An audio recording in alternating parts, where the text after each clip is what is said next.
White having a crack. Oh, the 6 of 6. McAllister now. Nunez is there! There's an unreal free kick! This is Derby Day in Manchester. City against United. Tickets like gold dust. A game that no one wants to miss.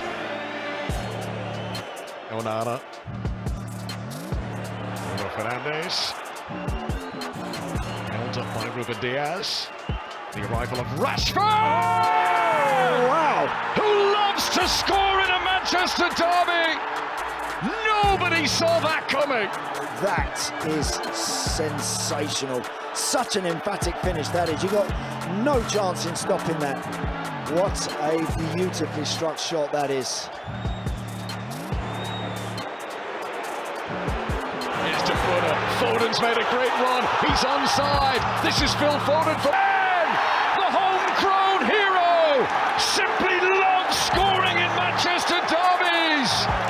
Phil Foden, he makes it look so ridiculously easy, and he's scored one belter and another one that's more important than that. Wow.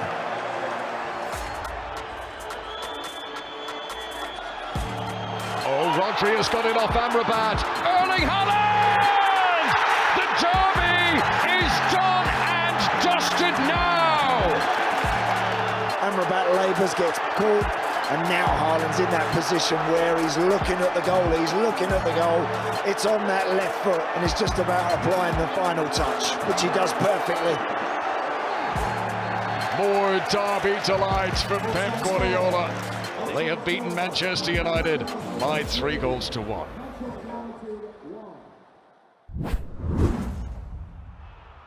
This is a Bramall Lane, where the bottom club, Sheffield United, take on the title challengers, Arsenal.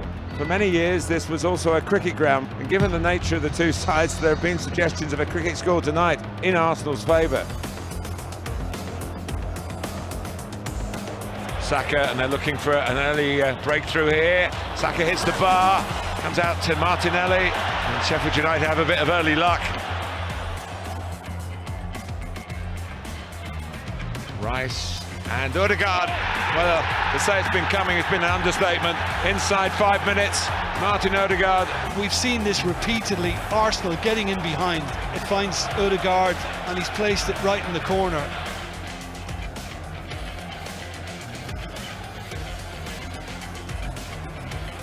Saka.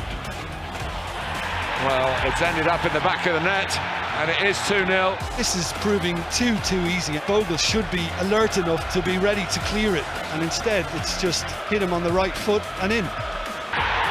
It's a whirlwind start, and Sheffield United broken down by Arsenal's excellence. Yes, there's another deflection here to deceive Gerbic, but that's just kind of the way it's going.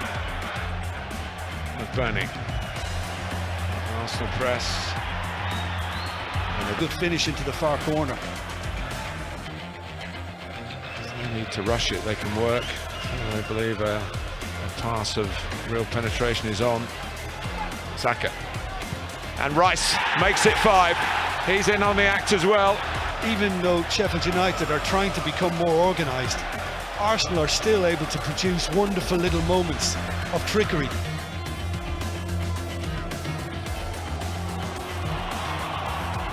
This is Ben White having a crack. Oh, it's a goal of a high order. It's the 6th. But that's on his wrong foot, you know. That's on his weak left, supposedly. And yet... That's it. Worst nightmare for Chris Wilder. Delight for Mikel Arteta. They have well and truly beaten Sheffield United.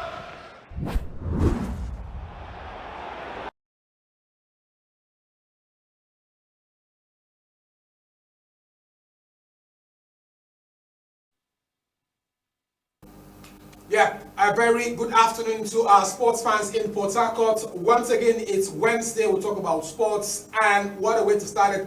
Highlight of the Premier League, Arsenal in a devastating form, Manchester Derby, and lots more. I'm not here alone. I have a special guest with us in the house, a former Sharks player. He comes from a family of footballers, His name is Alari George, former Sharks player, Port Harcourt, senior brother of George Finidi. And what a way, you're welcome to RSTV Sports. Well, as you said, my name is Alari George, and it's my privilege to be here. And good evening, the viewers. Yeah. And I think I'm privileged to be here, and I truly appreciate that. Nice to meet you. Tell us your history, Alali. You played for Sharks from what time to what time? For the benefit of our viewers who are watching us, that's when you went and when you played for Sharks, and then what are you doing? Well, I started in 1985, and it was an in and out, because I played from 1985 to 1989, 88. I left and played in NNPC Warri. After 1 year, that was in 1989, I now traveled to Cameroon and played in a club side called PWD Kumba. And after then, in 1991, I came back to Sharks. It's a long story. After 91, I played till 1994. I left and played in the Utoji Football Club of Enugu. Came back to Sharks 1995 and ended my career. Well, you're a fan of Sharks, and you played for Sharks. What was it like playing for Sharks in the 80s compared to what we have now in terms of fans? There are a lot of people crying that we have football apathy in Nigerian Football League. Fans not coming out to watch MPFL matches. I truly don't know what is really responsible for that. Sometimes we are conflicting the issues. The reason is because you hear people say that lack of or the insecurity situation we found ourselves has made a lot of people not coming to watch football matches, especially in this part, in the south.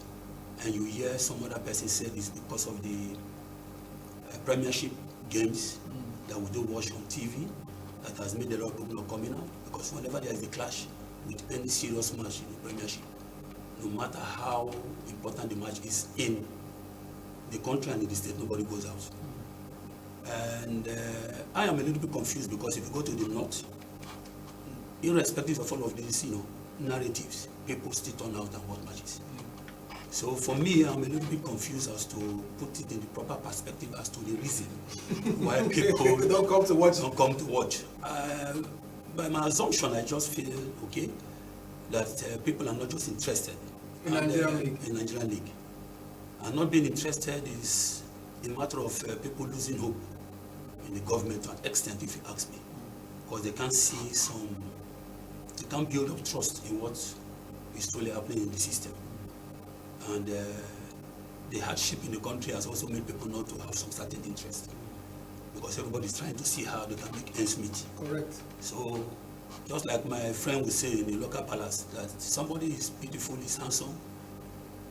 If it is not working, or he is not working, or she is not working, you cannot even say the person is handsome. So I think that all of these things has to be looked into holistically, so that we can truly put them in the right or proper perspective, so that those issues can properly be addressed. You come from a football family.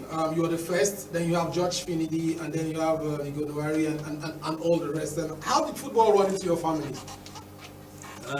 Well, I'm not even the first. I have an elder brother by name Alari George. Okay. He played before every one of us. Wow. Yes, and he's the first son. He lives in. Did he play for Sharks too? He didn't play for Sharks. Okay. But when we started our career, I think he was the one who we tried to emulate, and we followed him using his kids playing, using his boots and all of that. So I think he paved the way for every one of us to come in. Thereafter him, I came in before Finidi and the rest. My late father, George Mbele, did not even play football, so we don't even know how. You got the DNA. Yeah, seriously. Everybody in your house plays football. Yes, truly speaking. There was a period of time that the last girl in my family was also interested, but my parents said, no, you're the woman. If it was this period of time, maybe they would have also encouraged her to play.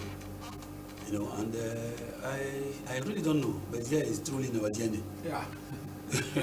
All right, we'll throw the lines open now for our viewers who want to talk with Alari George, former Sharks player. But before then, let's take a look at what happened. Rivers United booked a place in the quarterfinals of the CAF Confederations Cup. Let's take a look at how it all happened in Uyo.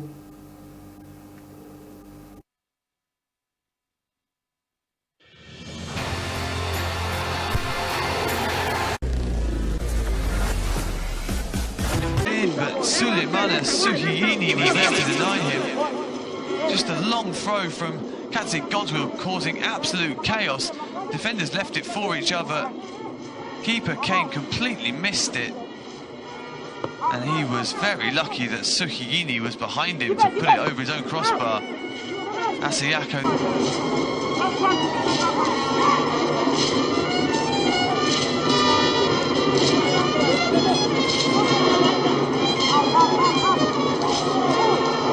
Esheta, poor touch from him. He's done a lot of things well in this first half, Esheta, but it hasn't quite worked out for him yet. Issa, though, at the other end, trying to go past Ekaret. Issa still has it, looking for support, keeps going on his own! What a wonderful finish from Abdulaziz Issa, and could that be the goal that takes Dreams into the quarter-finals of the Confederation Cup? He's enjoying a wonderful season, the 18-year-old, and he's scored a massive goal for Dreams. It's his fourth in the Confederation Cup this season, but surely that's the most important so far. It's a wonderful goal. It's Godswill. Goes for the 1-2. It's a great ball in from Godswill. Good defending. And now Dreams might be able to believe. They've got the best part of half an hour to go and 2 more goals.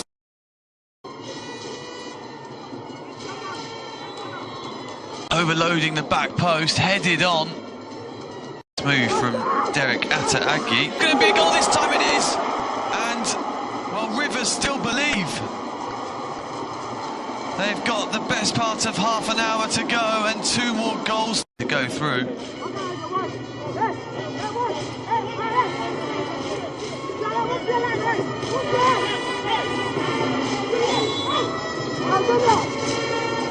Abubakar Adam. Matthias clips it in all the way through, surely this time. Oh, it's a heavy touch. Heavy touch from Andy Okpi. Free kick is in the area again. Surely it's going to be a goal this time, it is. And, well, Rivers still believe. They've got the best part of... Rivers United are heading to the quarter-finals of the... Looking for a penalty. Couldn't quite get enough on the pullback. 40 seconds past the 8 minutes of added time. It has finished 1-1 in Tunisia. A goal would take Rivers through. Is this the chance? Oh, and he's appealing for a penalty. There's the shot. It's saved, is it? Saved again and in! Katsi Godswill is the hero, and Rivers United are heading to the quarter-finals of the CAF Confederation Cup in the most remarkable of circumstances. It has finished 1-1 in Tunisia. A goal would take Rivers through. Is this the chance? Oh, and he's appealing for a penalty. There's the shot. It's saved, is it? Saved again and in! Katsi Godswill is the hero, and Rivers United are heading to the quarter-finals of the CAF Confederation Cup in the most remarkable of circumstances. Seconds after the final whistle in Tunisia. It has finished 1-1 in Tunisia. A goal would take Rivers through. Is this the chance? Oh, and he's appealing for a penalty. There's the shot. It's saved, is it? Saved again and in! Katsi Godswill is the hero, and Rivers United. When you play such kind of game, such kind of magnitude at home, the pressure definitely will take a lot of confidence, will sap your energy first. Just like Adoga Mizema would say, in every game or in sports, the moment you have the thought of winning a game, it creates some form of tension. Until you manage to absorb that tension, sometimes you might not even find your feet. And if you ask me from my observation, I want to believe that those were some of the things that affected the players. But when they came back in the second half, I think they tried to see if they can put all of that behind them. And they put their best, and they got the result. So I think that they are truly not a bad team, you know, but a lot of things still need to be done. How good is this Rivers United team? How good? They were in the same stage last year, and this year they're back in the same stage. I just feel that I just feel that they truly need to work on the entire team. You can, as a matter of fact, select players that are really good in the team. If those key players are not playing, from my observation, it's always affecting the team. My philosophy in the game, I prefer having a team that can play as a team than having individual players that have all the qualities and they can fit into a team as a team. And I think that to an extent, that is what is affecting the Rivers United.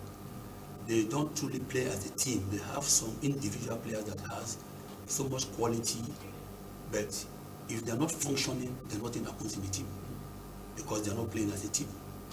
Well, the draws for the CAF Confederation Cup comes up next week. We're waiting to see what side Rivers United will face. But let's talk about Sharks, your former club, shall we? Because there are talks about people are beginning, some sections of the football writers and fans are asking that the government of Rivers State should reconsider bringing Sharks Football Club of Port Harcourt back on stream. What's your thought about that one, Sharks coming back?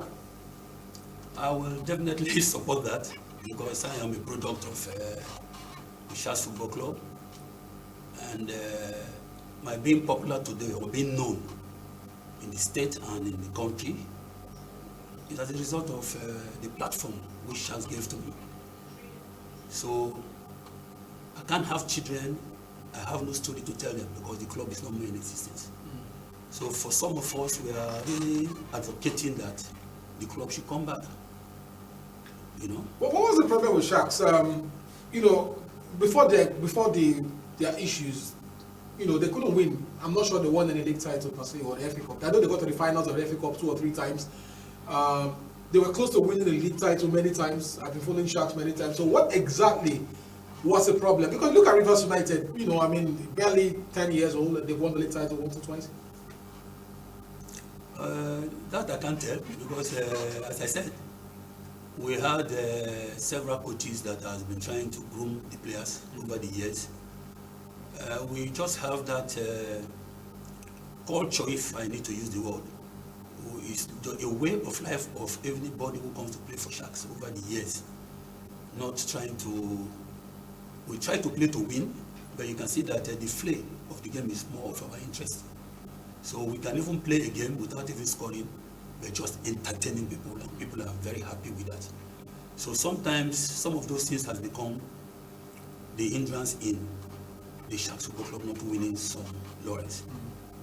Well, if you're watching us and you're a Sharks fan in the 80s and the 90s, you want to talk with Alari George, you can call us. The number is on your TV screen. You can call us and share your thoughts or ask him any question on Sharks or Nigerian football. And of course, Alari is here with us to answer, to do justice to this one. So, back to the question again, Nigerian football in the CAF Continental ticket. Only Rivers United is still remaining. What exactly is the problem? Nigerian clubs are not being able to insert yourself in CAF Confederation or CAF Champions League matches. I think, from my own perspective, I want to believe that there are a lot of factors that are responsible for that. And we can't address them in isolation. We have to look at them holistically. I will start from the area of officiating. When you have bad referees who sometimes make their sentiments to be so obvious, the best team should always win. But you find out that sometimes they make those things difficult. Hello, good afternoon. Please turn down the volume of your TV set. Hello? Yes, good afternoon. Yes, good afternoon. Can you hear me? Yes, we can hear you. Hello? What's your name? My name is Joseph. Joseph, where are you calling from? I'm coming from Rivers State. Please go ahead. You want to talk with Alali or you want to ask the question? Sorry, we lost that one. If you're watching us, you can call us to share your thoughts and ask any question. Alari George, a former Sharks player, elder brother of George Finidi, played for Sharks. And I mean, we're talking about Sharks here in Nigerian football. And the question here is, what can we do? You talked about Sharks coming back again. You want to see Sharks come back. So what bringing Sharks back? What does it bring? What benefit does it bring to us? You talked about memories and. Yes, I think the benefit is nothing but how it's been over the years. That when you have a club that is a darling club and people love the club, whenever they have a game, you can see clearly that everybody will be engaged in that game. And that if you have Sharks Football Club in Rivers State, the way it's been over the years, you can see that we do have more of the Rivers people playing in the club. What that means is that you create job opportunities for people that are citizens of the state. And that will also create room for people who are close to them to come and see how they perform. Hello, good afternoon. Hello, good afternoon. All right, so we're still with Alari George here. One more question. Let's talk about African football. We're still talking about African football. The Super Eagles of Nigeria performance at the AFCON. They finished as runners-up. Your younger brother was there. How did you feel getting to see Finidi in that position? Well, I was very, very excited, very, very delighted to see him there. And it was truly an exciting, tournament. From the beginning, you can see clearly that a lot of Nigerians did not give any chance to the team, just because of the way they started from the qualifiers.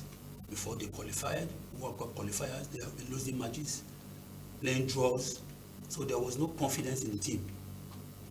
And the people were a little bit taken aback to see that this is not a team that can truly represent the country.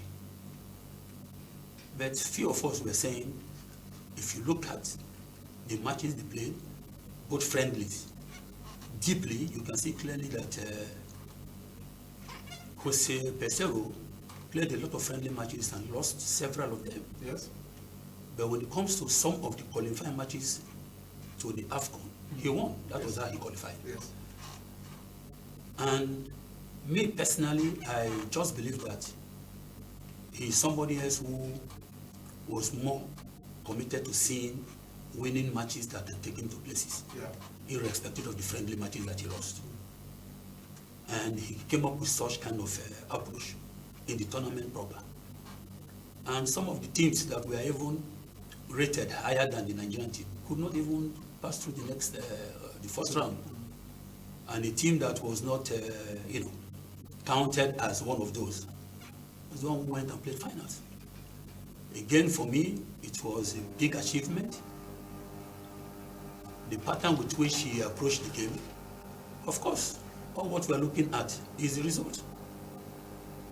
Whether they played well or not, they had the result. And that was how they played the finals. So for me, I think it was a good one. And that era has passed. It's for us to now start working towards seeing how we can build that team and see how we can, in the future, come back with the cup. Thank you very much, Alari George. It's been a pleasure. 30 minutes. Hopefully we can do this one more on our subsequent program. Thank you very much for finding time to join us on RSTV. And on the final note, who do you think is going to win the Premier League? I know you're an African footballer. Let's talk about the Premier League. I know you. Who do you think? Man City, Chelsea, Arsenal?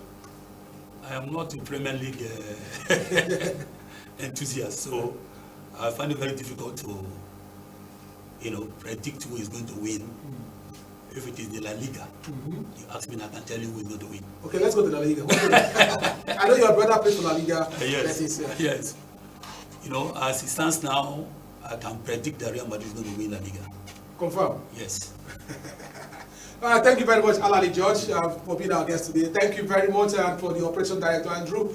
My name is Sopriye Godwin Jadasin Kachu, and God bless you. Hope we can do this again some other time.